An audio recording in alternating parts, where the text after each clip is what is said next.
So for today's video, ang topic natin ay itong potentiometer. Kasi napansin ko, tignan ninyo ay lalapit ko. Yan. Kung nakikita ninyo yan, yung dulo na yan at saka ito. Dapat kasi pinuputol yan para lapat na lapat.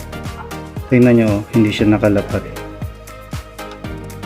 Yan yung minsang nagiging problema sa mga kaibigan natin na nagmamarunong ang mag-ayos, magkabit.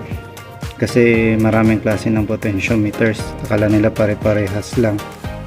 Kung halimbawang nasira yung potentiometers natin, tapos walang replacement, iba yung nabili natin yung may ganyang kanto. Tapos hindi mo naputol, kinabit. Madaling masira. Saka yung dito sa dulo,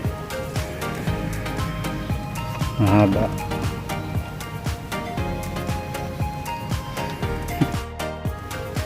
So para sa mga kaibigan natin na medyo marunong o nagpamarunong-marunungan at nagsasabing madali lang ayusin yung potentiometer o madali lang magkabit, madali lang magpalit, madali lang magtanggal, make sure na maibabalik natin ng maayos yung replacement na nabili natin, katulad nito, di ba?